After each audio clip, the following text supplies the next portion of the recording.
We're hoping that we get an update from officials at any moment during the stream. If we do, we'll try to share that with you as soon as possible. We'll bring you that information as soon as we have it, but you can also look for this article on fox5atlanta.com or the Fox local app in case you want to know more information. Again, as soon as we get it, you'll have it too. Now on to the brawl. It's a video everybody has seen. It was spread like wildfire on social media. That football brawl seen around the country, maybe even the world at this point, but especially here in Georgia. The country, maybe even the world at this point, but especially here in Georgia. We learned that there will be a virtual meeting happening sometime this afternoon. I was able to hear from our reporter, Kevin Stewart, who will be reporting on this a lot later for you guys. And I do believe that that's going to take place at around 2 p.m. I hope that I'm correct. That's what time he believes it's going to happen. We're still hoping that we can bring you some live coverage from that. But here's what we do know about this situation. There was a football fight that happened at a game between Gainesville and Brunswick, and now the Georgia High School Association has gotten involved. It's involving even more as some teams are headed to the 5A semifinals. Now, according to GHSA social media, the association's executive director notified the remaining football playoff teams that this Friday's game could potentially be postponed. That's what the meeting today is about, whether or not the games will be able to go on and what's going to happen next. The GHSA will be meeting virtually with all parties involved because remember, there were a couple dozen football players who were suspended after this fight. And the big issue here is the coach says, hey, my guys were just trying to defend themselves. In the video, you can see one player rush another to rip his helmet off. I believe a second player's helmet was also taken off. And then it seemed like everybody, I mean, you're looking at it right here, everybody kind of rushed the field to get at each other. But again, the football coach is saying, my guys were just protecting one another. And so it's a much bigger issue whether or not these players will be allowed to participate in the game, and if so many players are suspended, what's going to happen with the playoffs. This is really big for high school football. You know, this is football country. A lot of schools here in Georgia take this very seriously. And so we've been asking you all, you know, what do you think? Is this a fair ruling? I believe at the time it was 39 students suspended, and then that number was brought down to 35. They're still looking at the remaining students and seeing whether or not they should be able to go ahead and play. Now, while the game's up in the air, the GHSA will be appealing a Hall County judge's decision that allowed most of the previously suspended Gainesville players to participate. This ruling came after Gainesville requested an injunction blocking GHSA's suspension of 35 players. So again, we're going to be looking out for this. We do believe that virtual meeting is going to take place at around 2 p.m. And as soon as we get a ruling and see what's going to happen with the playoffs game, we're going to get it to you. So that means definitely stream with us on Fox Local at 2 p.m. and at 3 p.m. to see if we've got any updates. All right, you guys, the busiest holiday travel season does continue. We're actually expecting it to continue through tomorrow. So I want to get you a live look at Hartsfield-Jackson International Airport. And then, of course, you can see some travelers who are waiting for their bags, trying to make it home. I don't know if you all traveled for the holiday season or not, but yeah, a lot of us are either got back home yesterday, which was a pretty busy day, or are still trying to get in today. Some flights were delayed on Friday and Saturday due to Airbus issuing a major recall for A320 jets. The Aerospace Innovation Company advised airlines to make immediate repairs to a software issue before takeoff, and that affected major carriers, including Delta. You know, right here in Atlanta, we are the main hub for Delta, American Airlines, Frontier, and United. And this was all across the country. More than 4,000 flights were delayed by Sunday afternoon due to winter storms in the Midwest and, of course, also in the Northeast. So we're kind of thankful that we're here in the Southeast, that we're not seeing snow and blizzards like they are in the northern part of our country. But I can let you know, brought historic amounts of snow for this time of year, which is pretty crazy, pretty ridiculous, and it caused some major delays at airports. And those conditions are not over. Travelers are still dealing with it. Luckily here, even though it is a little chilly, and we will get into the forecast a little later, it still is pretty cold, but at least we're not experiencing snow. And fingers crossed, because I don't want it anytime soon. But moving on to a couple of other big things I need to let you know about. Election Day is tomorrow. So tomorrow's not just Giving Tuesday, it's also Election Day. For Fulton County voters, they will be returning to the polls. This is a municipal runoff election that will decide several key local races. Those runoffs include a contest for mayor, city council, and a couple of school board seats in Atlanta, Sandy Springs, Roswell, East Point, and South Fulton. I understand voting is not the most attractive thing to talk to you guys about, but it is so important. Who we vote for on the local level really does impact some of the things that happen on the federal level and maybe even nationally. So if you are complaining about some things that are happening in the school district near you or just, around you, it's very important that you are putting in your vote for who you want to represent you on the local level. So anyway, again, Election Day is tomorrow for those runoff races. And we have a full schedule or full list of races that will be being decided tomorrow. And of course, if you live here in Georgia and you are getting yourself ready to vote, you can head to the Secretary of State's website to find out your voter status, your closest precinct to you, and then of course what time those polls do open and do close. And last thing I want to let you know is if you were already in line by the time the deadline rolls around, you're going to want to make sure that you stay in line because legally they do still have to let you vote. So just wanted to remind you. With that being said, our time now is 11:12. It's about that time that I get you to a commercial break. But when we come back, I've got a pretty exciting thing to talk to you about. I did mention that Giving Tuesday is tomorrow, and it may be a great opportunity for you to give back. There's a nonprofit here in Atlanta who they raised thousands and thousands of dollars for an injured pup and are able to help a couple of others thanks to your generosity. We'll get into that story when we come back.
Hey guys, welcome back to Fox 5 News Live right here on Fox Local. You're also maybe watching us on fox5atlanta.com, or maybe you're listening to us on the radio. Who knows? It's not so often, or at least a lot of people think it's not so often that I get to bring good news, but it is true. Good news exists, and here's a beautiful example of it. I told you that Giving Tuesday is coming around. I am joined right now by Adopt a Golden Atlanta's Vice President, Amy Serlin. Great. Thank you for joining us. Oh, thank you for having me. For an amazing cause, amazing story. We heard a golden retriever was severely injured.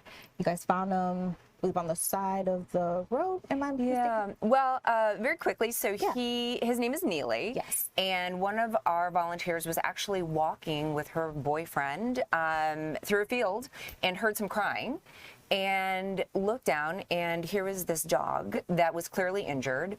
And our volunteers, we have such an amazing volunteer base, they typically carry food and treats and things in their cars. So her boyfriend ran back to the car, got him, rushed him to an emergency vet appointment, and turns out it looks like he was hit by a car about 2 weeks previous. He'd been trying to survive on his own. They found rocks and sticks in his belly, and his leg was severely broken. So malnourished, thirsty, and as sweet as can be, believe it or not. So tough story, but I am excited to say that he is on the upswing. We have a big cast on his arm at this point. So we've actually got a couple of pictures. Oh, great. We'll see Neely, but we'll also see a couple of other dogs that you guys have been able to help. Now, I know that after that horrible accident or incident, you guys raised some money for surgery, right? We did. We did. Within hours, thousands of dollars rolled in?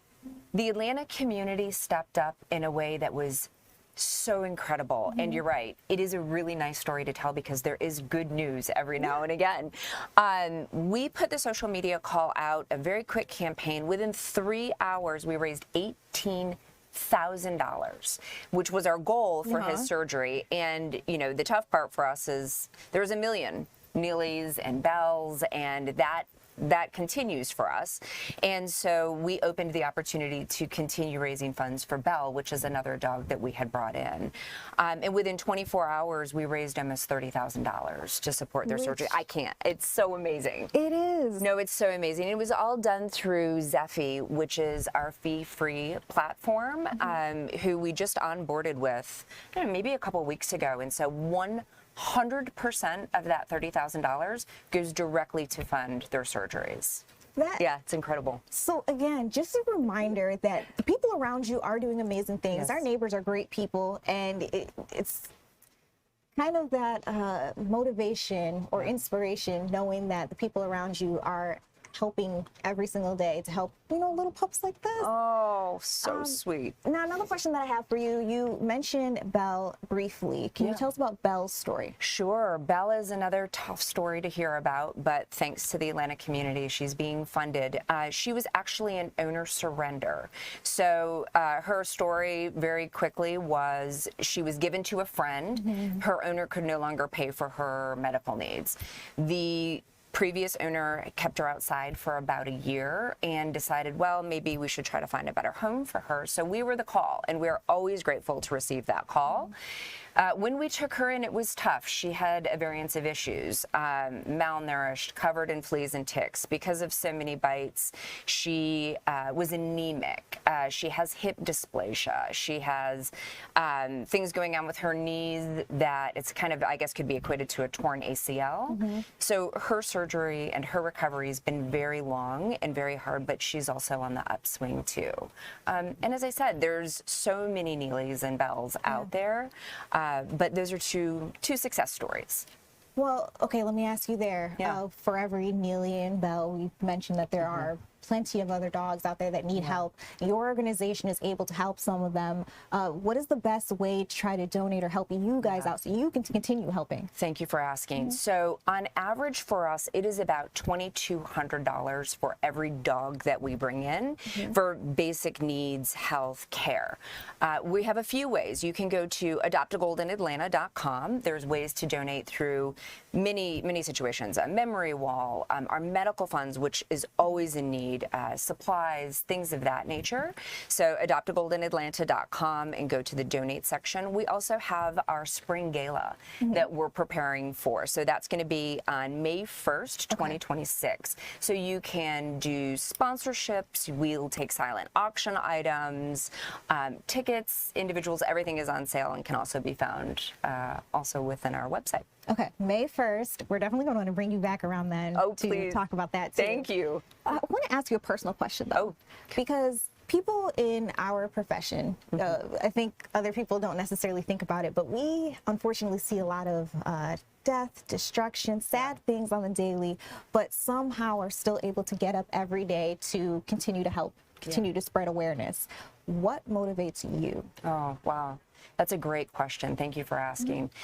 The good that our volunteer base does in the community, seeing the Atlanta population rise up like we did over these past campaigns, but also many years past. I mean, we have a very strong base of people that want to continue to support the work.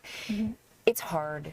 Animals don't have voices. And the ability to help in difficult situations, no matter what it is. Sometimes it's people can just no longer afford the care of their pet. And we're so grateful to receive those phone calls. The good that I see being done every day reminds me that, as you said, there's still some good news that happens within the community. And good people in the world willing to help out and lend a helping hand. It's a wonderful feeling. Sometimes it gets tough, but there's always good on the other side. Yeah. Amen. Amen. Okay, so you told us about the website. Do you guys also have social media where we can keep up with you? Yes, absolutely. So we're across every major platform, LinkedIn, Instagram, Facebook, and X. So you'll see us there. You can also subscribe to our monthly newsletter that we send out typically on the 1st or 2nd of every month, and you can subscribe to that on our website. And also tomorrow is Giving Tuesday. It is. It's Giving So Tuesday. this is a great So it's another option. opportunity to support what we're doing in the marketplace. And as I mentioned to you, I take our banners myself, and we have 26,000 because when we were talking to you guys, that was where you guys were at, but I know it was still open. Have you exceeded that number? We have come close to $30,000 from checks that were sent in and are funding many surgeries right now for our dogs in need. That's a blessing. Thank you. That's a blessing. Thank and you. I hope the money keeps rolling in so that you can help out more and more dogs.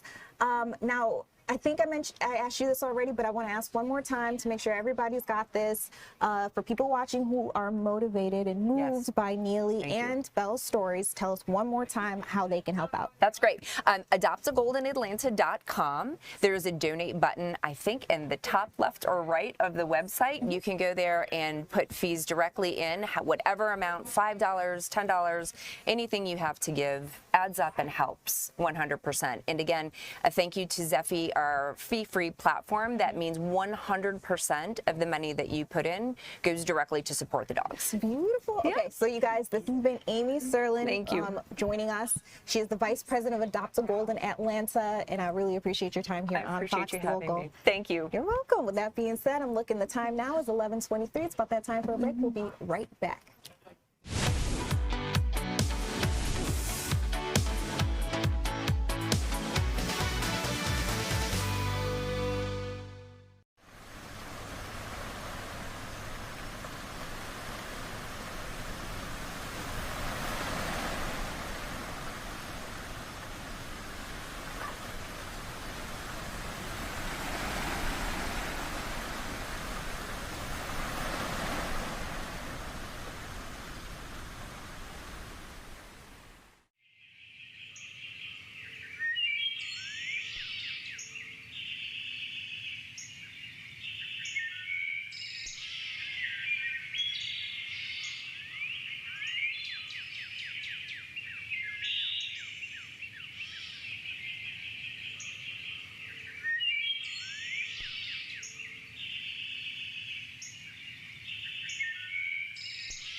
Hey guys, welcome back to Fox 5 News Live. It is about that time of year, the season of giving. Toys for Tots, as always, is drumming up some holiday cheer. This time out at Publix, though. This is happening right now in Atlanta. And our Buck Lanford just got out there. He's joining us live on the stream right now. Buck, first of all, thank you so much. What's going on out there? All right, G-Day, I got good news and bad news. Which one do you want? What do you want first, the good or the bad? Oh, no. We're going to start with the good. Oh, shoot. Well, that messes up my whole routine then. No, it's all good. I'll show you the good. The good is that even though this toy drive has just kicked off literally within the last few minutes, we've already got a few toys in this box. All right, that's the good. There's already toys here on the day one, only a few minutes into the actual toy drive that we do every year with Publix, Fox 5, the United Way, Pepsi, and the U.S. Marines. It is our Toys for Tots, toy drive. We're at the Moores Mill Public Center. That's in Northwest Atlanta. So the good news is there's already toys in here. The bad news is this box is very empty, and we got a lot of work to do. So I want to show you what people have already dropped off so far. Once again, though, it's all good news because this is literally just getting underway. I think that's the perfect gift for just about any kid this year. Everybody always wants a football. Boys, girls, it doesn't matter. You see we got a couple little things in here. Didn't mean to throw that down there. Got Barbies. We got some Matchbox. We got some arts and crafts. In fact, I went on at this particular Publix store. If you go to aisle 3, they have a toy aisle. Who knew? Publix has a toy aisle. There's Uno decks. There's Barbies. There's Hot Wheels. A couple little games, small toys like that. So if you don't have a new unwrapped toy, specifically when you come to Publix, you can always pick one up while you're here and just drop it off in the box. And I know someone who has a keen interest in getting a little bit of extra help this time of year, and he's hanging out with us this morning. Look who's here.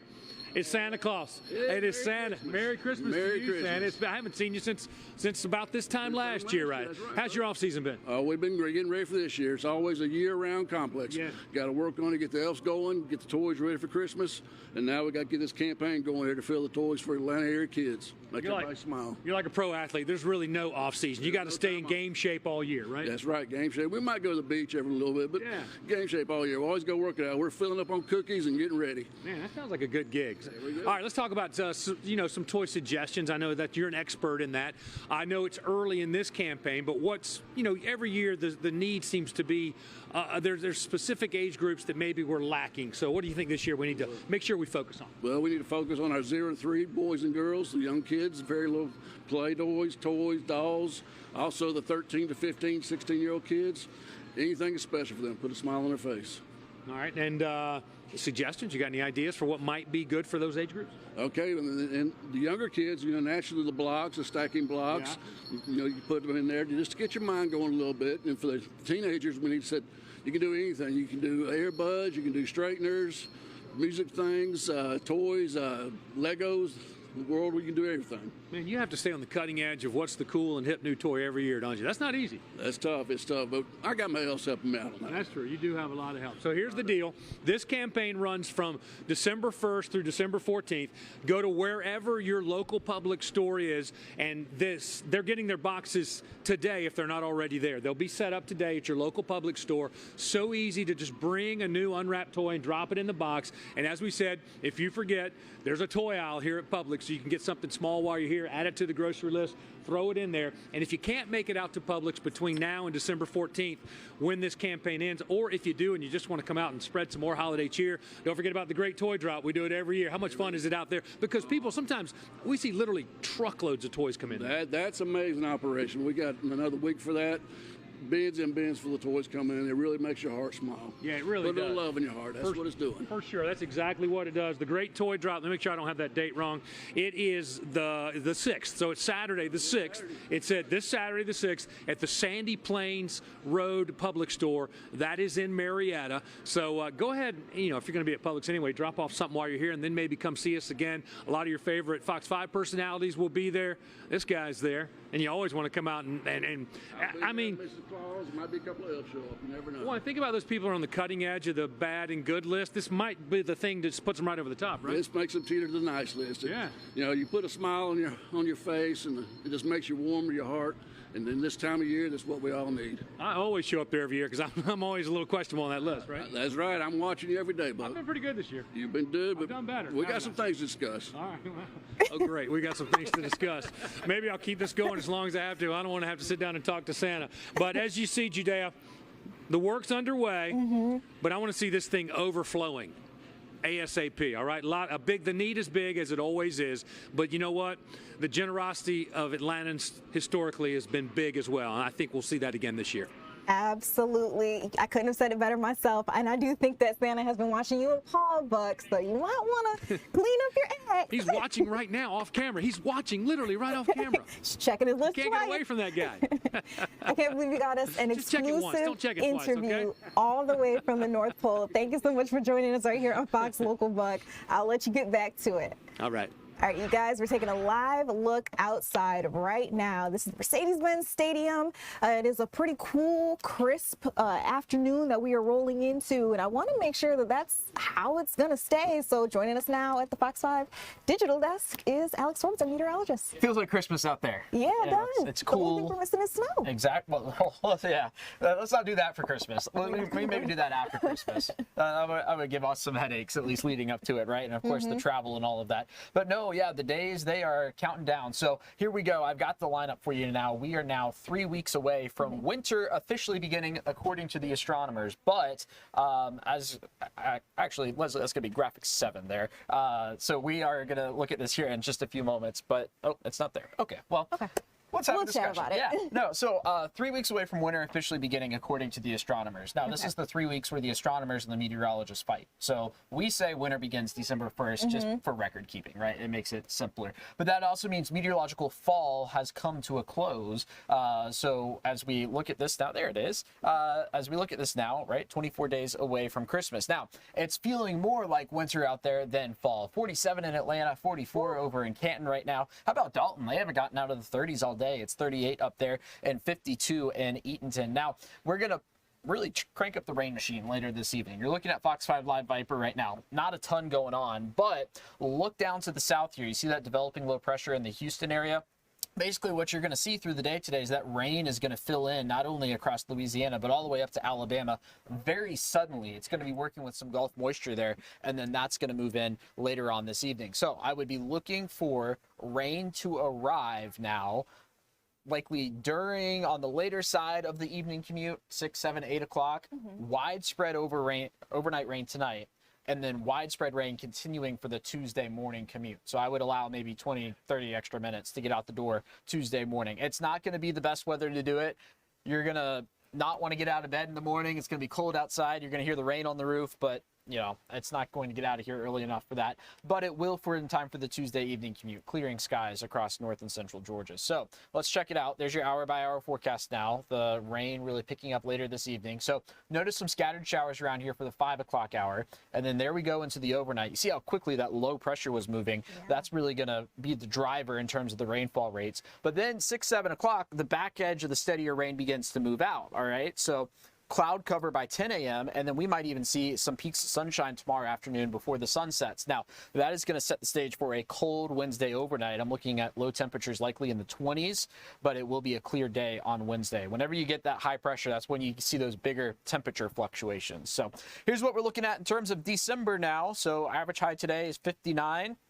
Average high by December 31st is 54. So this is, you know, towards the tail end of the downward slope, right? Fall's your bigger slope.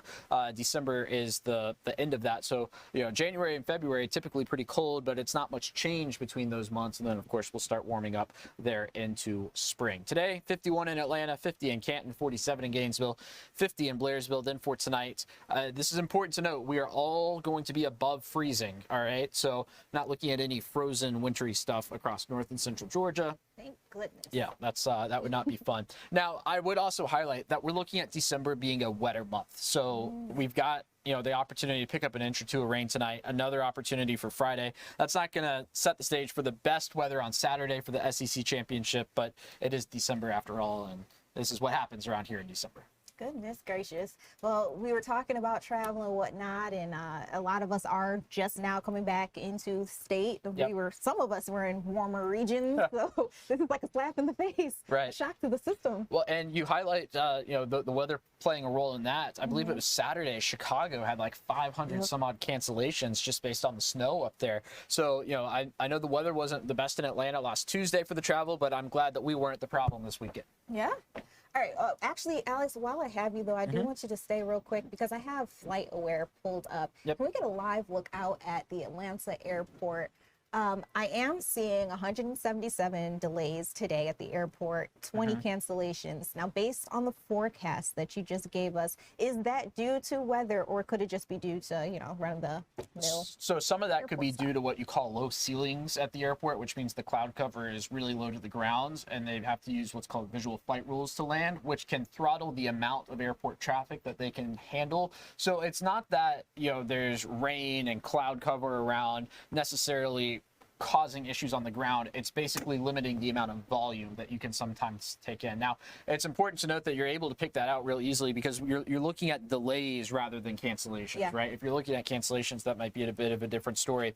But I'm also looking at the list here, some of the other airports involved, right? You've got JFK, you've got other airports that are experiencing other weather problems. So it's a combination of the low visibility, but then also the weather going on elsewhere. Goodness gracious. All right. Well, if you do have family members who are now leaving from the holiday season, this is something to keep your eyes on. Yep. Alex, thank you so much for bringing us the forecast and for helping us out here with travel at the airport. All right. With that being said, we're about to take a break, but coming up next, we have a very, very important story to tell you. It's Morgan's story. This is a young woman who recently lost her life. We did find out, though, that the Children's Hospital of Atlanta Scottish Rite is collecting thousands of stuffed animals in her honor.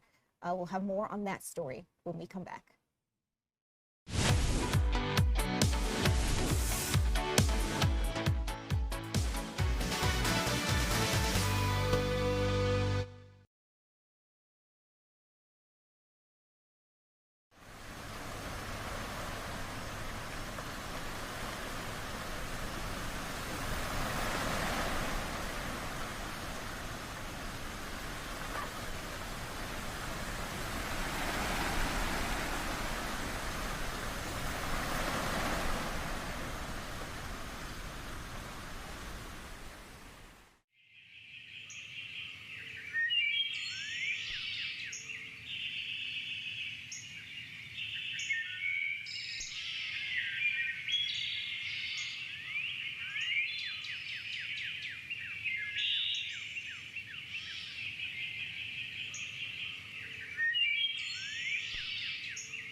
Hey guys, welcome back to Fox 5 News Live. I want to get into some of the top national stories of the day, starting with that National Guard shooting out in Washington, D.C. that we told you about last week. You're looking at the suspect right there.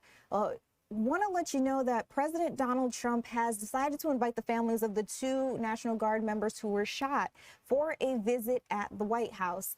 President Trump made this announcement just yesterday on Sunday. He said that he wanted to make sure that he could talk to the parents. So far, he does know that they are still absolutely devastated by this incident. Those 2 officers from the National Guard, there are U.S. Army Specialist Sarah Beckstrom and U.S. Air Force Staff Sergeant Andrew Wolf. Beckstrom died after the Wednesday shooting in D.C., and Sergeant Wolf remained in critical condition. Now, the president said that he's discussed that White House for the parents of both of those members from the West Virginia National Guard to make sure that when they're ready, they have an opportunity to know that they are not alone, and the president and other Americans are standing around them. In recent days, there have been vigils that have popped up in West Virginia that have honored the soldiers, including one that happened Saturday evening at Webster County High School. That's actually where Specialist Beckstrom attended classes. Beckstrom was 20. We know that Wolf is 24. They were deployed with the West Virginia National Guard as part of Trump's aggressive crime fighting plan. And a 29-year-old Afghan national is now facing first-degree murder and 2 counts of assault with intent to kill while armed in the shooting. That, of course, prompted the Trump administration to halt all asylum decisions. It also caused them to pause issuing visas for people traveling on Afghan passports. Funeral arrangements for both of those officers have not yet been finalized, but as soon as we do know more about them, we will try to get that out to you guys. Even though it's not happening here in Georgia, it is still of national interest. We know that some of you guys may be wanting to keep up with them as well. All right, happening in New York, I actually saw this on the screen as I was walking to the desk. I'm not sure if it's happening right now, but Luigi Mangione, the face that you have seen spread all across social media, but he's known for the shooting and killing of United Healthcare CEO Brian Thompson, is facing a judge. He's supposed to be in New York City for his pretrial hearing. This shooting, though, happened around this time last year. Maybe you remember it was November or so, where officials say that Mangione made his way down and eventually caught a bus and then ended up outside in New York City, where he eventually shot and killed that CEO. Now, depending on how these rulings go, Mangione could ultimately face anything from life in prison to the federal death penalty. So all eyes continue to be on his case. All right, another story may be happening now. We know that at the White House, or at least over in Virginia, it'll happen around noon today. First and second ladies will be sending some care packages to our deployed troops. That's going to be First Lady Melania Trump and Second Lady Usha Vance. Again, they're putting together some care packages, and they're expected to send them off. That happens at noon. All right, back on the home front, I see him standing on the sidelines for us. It's a beautiful story happening right here in Georgia at the Children's Hospital of Atlanta at Scottish Rite. We know that a young woman, again, unfortunately lost her life to illness that she was facing. And now thousands of pink stuffed toy sloths will be donated to other children who may be experiencing a number of different ailments. And the reason behind this massive donation will warm your heart. So this is Morgan's story, and our photojournalist, Chris Rosenthal, is here with us live on the stream to share it. Chris? Yeah, absolutely. You know, we're getting ready for Giving Tuesday, so you know, about 1,000 patients here at Children's Healthcare of Atlanta at Scottish Rite will be getting these guys. This is a slothy. It's a favorite stuffed animal of a young patient who was here. That patient was Morgan, and I've had her parents here, and tell me a little bit, first of all, about Morgan. Morgan, passed away recently, passed away over the summer, but tell me a little bit about her story. Morgan was born with microcephaly, and at 5 months old started having seizures and was being treated here at Scottish Rite from a very young age for microcephaly and the epilepsy. She was super active as a little girl, loved to swim and go on roller coasters and do lots of stuff with us. Over the years, though, her seizures continued to progressively get worse, and that limited her ability to be able to do things and travel with us. And eventually, she succumbed to her seizures. This past June, she passed away from having too many seizures. So, And this, the course of her life, this stuffed animal here, Slothy. I mean, how did she discover Slothy, and what did it mean to her? And this is actually the actual one she had, huh? Yep. yeah. Yeah, I mean, She was always very tactile when she was younger, and so she was always looking for things to hang on to. So we finally found this Slothy doll, and it has long arms, long legs, and it's just easy for her to grab onto and whip around. And she just loved it. It was colorful. She whenever we would take it from her to wash it, she would have a tantrum, and she always wanted to be near it. So when we would deliver it back to her, she always had a huge smile. This was literally her best friend and her favorite stuffed animal. Yeah. she went through a few of these, huh? She Yes. did. Yeah. This is over the fourth course one. of about 10 years she Yeah. went through. About 4 of them. So, yeah. So, to give her some comfort through these tough times? Oh yes. It did. Very It much. did. She was in the hospital, and one time she was in there for like 10 days and was pretty out of it. And when she finally started being more aware and everything, and she rolled over and saw him laying beside her in the bed, she just had the biggest smile on her face and lit up because she was like comforted that her best buddy was there. He was always with her. Always. Well, tell me about, this toy. It's more than a toy, and you reached out to the company after Yeah. this, huh? In Morgan's last week of her life, we realized that we would like a way to carry on with her and bring her with us on any trips that we would go. So we said, well, this guy's a little bit big, so we would like a smaller version. And we rewrote the company and asked them if they could commission a smaller version of the sloth. And the representative there, the customer service rep who was in India, Arvind, he was amazing. He loved the story immediately. And he sent it up to the leadership of Wild Republic, and they responded so positive. They just said, we would love to be behind this. And their design team there in India designed this within a couple months and had it over to us. It has a little zipper on the back that we can put Morgan's ashes in, so they're in there right now. And it has her name, little tag on it that says her name. And it's just been a great symbol of still having Morgan with us. So we've been taking it on our adventures for the last few months. Yeah, because I imagine in her, it was probably hard to travel with her, so this gives you an opportunity to take her with you, huh? Yes. It was challenging. Morgan had limitations. She, of course, was wheelchair dependent, but also aside from that, just having the limitations from tube feeds every 3 to 4 hours, Yeah. medications, having seizures. She would have up to 6 to 10 seizures a day. That really made things difficult in traveling with her. Having to even stop at a rest area to try and change her was not easy because they don't have changing tables for adults. They're all for little babies. So in her later years in life, it was difficult to take her places that we knew she would enjoy to do, and we would want her to be with us. Mm-hmm. But these stuffed animals really are a symbol of her. And I have Melissa here. She is with Wild Republic, the company that actually makes these stuffed animals. You guys actually make lots of stuffed animals, huh? We make them all over the world. Yeah. And lots of different species, huh? Here. Only 4,000. Only 4,000. So, but the sloth is extra special today. And tell me why. The sloth is extra special because when Arvind in India reached out to our leadership team and told us Morgan's story, it immediately hit our hearts. We recently lost our co-founder, Kamala Pillai, in May, and we know that giving is a way to help a family heal, and we are so happy to be part of their healing. And talk to me about, this stuffed animal's got a special tag and what features does it have here? Look at this. We have Morgan's story, and we are not just giving sloths to patients this year for this Giving Tuesday. We will be giving them every year for Giving Tuesday with her special story of hope. And how many? And what does it take to kind of get these things rolling and put together here? We did have to do a quick production this year.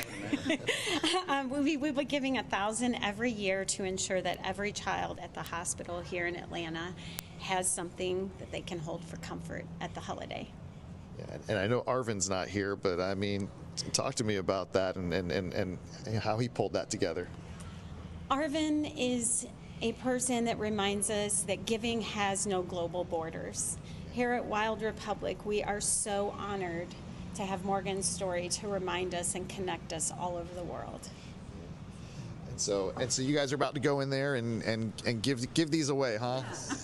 Have you done anything like this before? No. No. And we didn't think it would blow up like this either.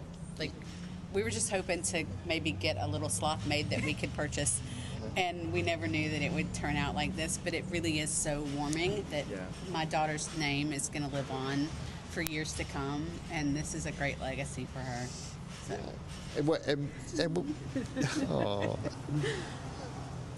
you think it'll mean when you deliver these to these patients in here? I mean, you guys know better as well as anyone what it's like.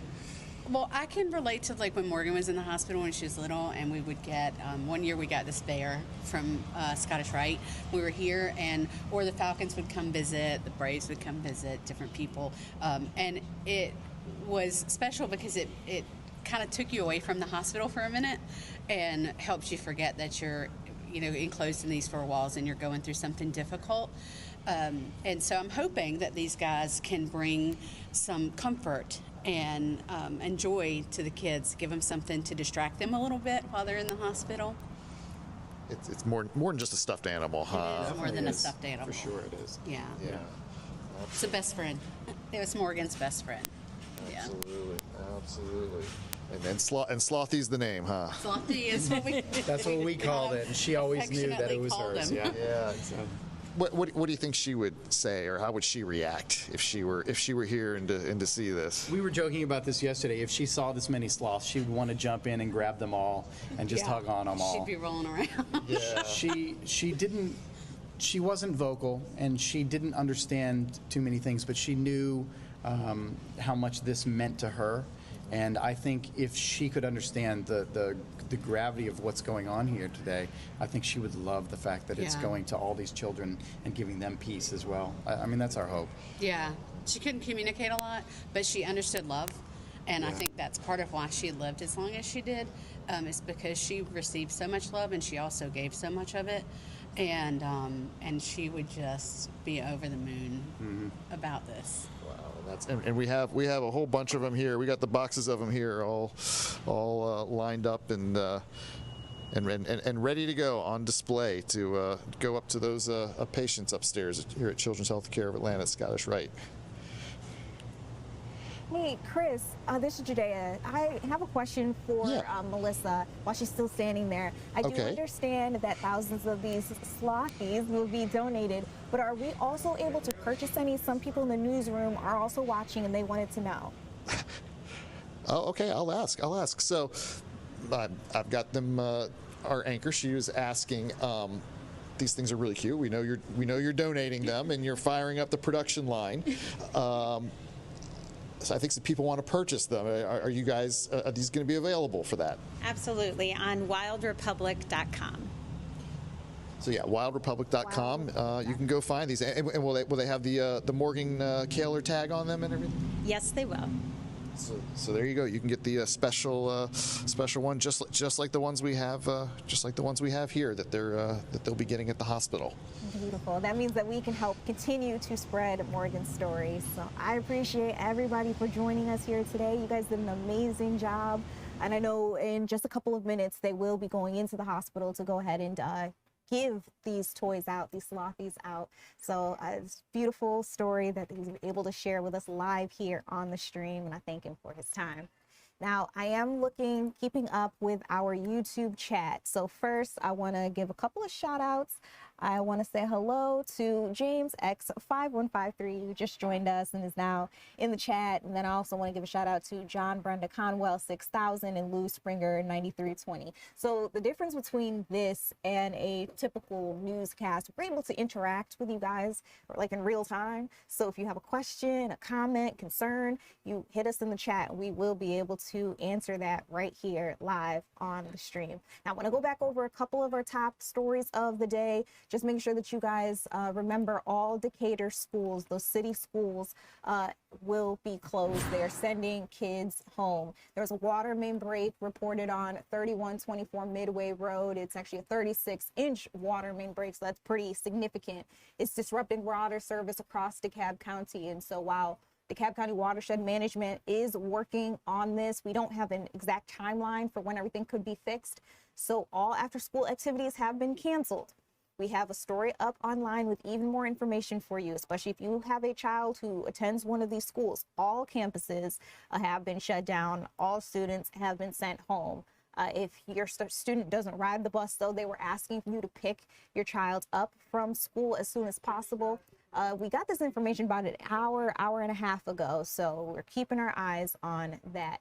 Now, the news does continue at noon. I'm really excited that you guys were able to make some time to join me here on Fox Local. We'll have more for you at 2 p.m. and 3 p.m. But in the meantime, continue watching for our noon newscast.